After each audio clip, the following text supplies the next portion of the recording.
press conference that we have from Vice President JD Vance in Tel Aviv, in Israel, as that ceasefire remains something that is, I guess, being watched very carefully by leaders and people around the world, because it is it's a ceasefire that there are a lot of questions surrounding if it can last and how long it can last and how strong it is.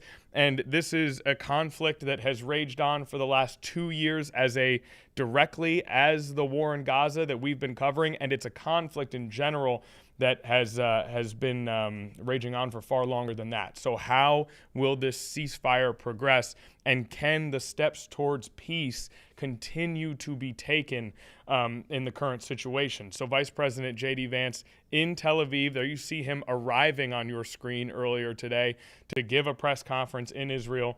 So let's listen in on that pre-recorded press conference and hear what JD Vance has to say about the ceasefire and what's happening in that region.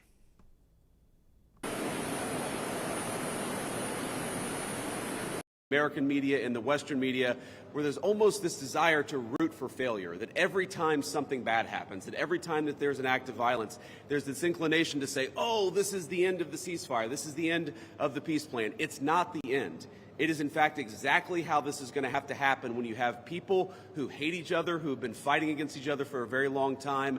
We are doing very well. We are in a very good place. We're going to have to keep working on it, but I think we have the team to do exactly that. So with all thanks to our partners, both in Israel but all across the Gulf Arab states, Indonesia, the Turks, we are doing an amazing thing here, and I'm particularly proud of the American troops working at the command center who are coordinating this effort and making it possible. So with that, I want to thank Ambassador Steve Witkoff and turn it over to him to say a few things, and after everybody's said a few words, we'll take some questions. Thank you, guys. Steve? Well, thank you very much, Mr. Vice President. We're really proud of what's happened here. It's an amazing effort. It's a great coordination between our partners. We have a great team.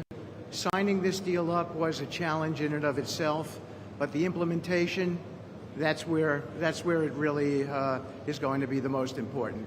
And I think we are exceeding where we thought we would be at this time. I think the Vice President has come out here. He sees that. The Secretary of State will be out here. I can't tell you what a privilege it is to work with the team that we have, with Jared, who's extraordinary, the President, of course, and the Vice President, and Admiral Cooper. I would also say this. We're learning so much here. This CMCC that we're setting up now, this is going to be used in other conflicts as we figure out all the intricacies how to modulate a peace deal, go from war to peace. Lastly, in closing, I want to speak about the morning that me and Jared had. We met with 10 hostages and their families, and it was really an emotional moment. And I felt blessed to be in that room.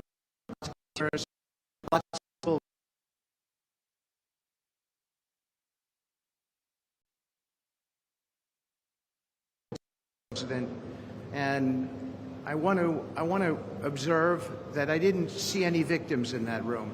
I saw strong people who have come out under very difficult circumstances. Their families are reunited, and they are so grateful. And it was just my privilege as an American to be there. Thank you. Great, thank you. Jared? Thank you. Thank you, Mr. Vice President. Thank you, Steve.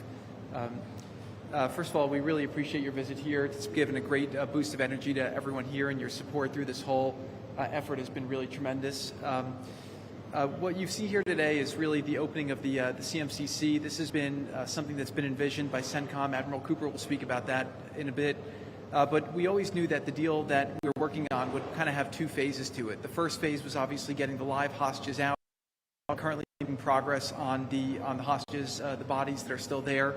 I think almost half are out now, and we had very good meetings with the Israelis. I know the Vice President's here to put a lot of effort into that today to hopefully make sure we can complete that mission in phase 2.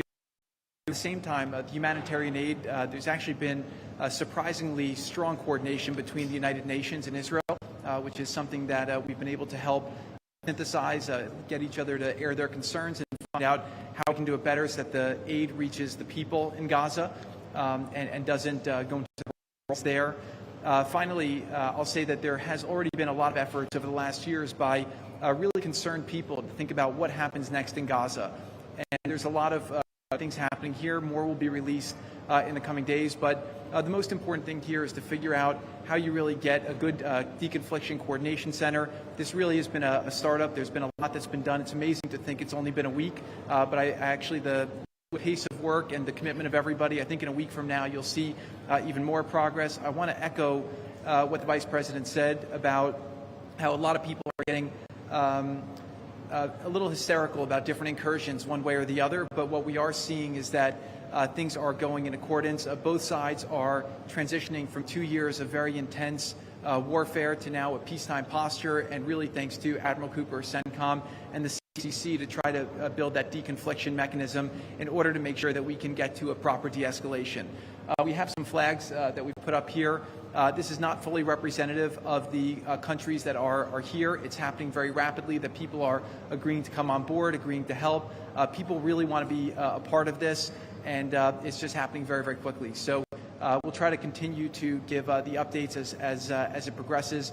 But really just thank you to the entire team here who's made all this possible. It's been a lot of sleepless nights, around the clock effort, and it's really been great coordination because everyone believes that it is possible to create something better in Gaza, and we have to believe it, we have to work hard for it, and if we all work hard to do that, then I do believe a great outcome is possible.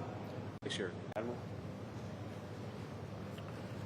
Well, Mr. Vice President, thank you for joining us here today at the CMCC. Consistent with our Commander-in-Chief's direction, this facility will be the hub for the delivery of everything that goes into Gaza as we look to the future, delivering on the Commander-in-Chief's commitments. 200 of America's sons and daughters who wear the cloth of the nation have stepped up and are serving here. I just couldn't be prouder, and I know that you are as well. Thank you so much. Great.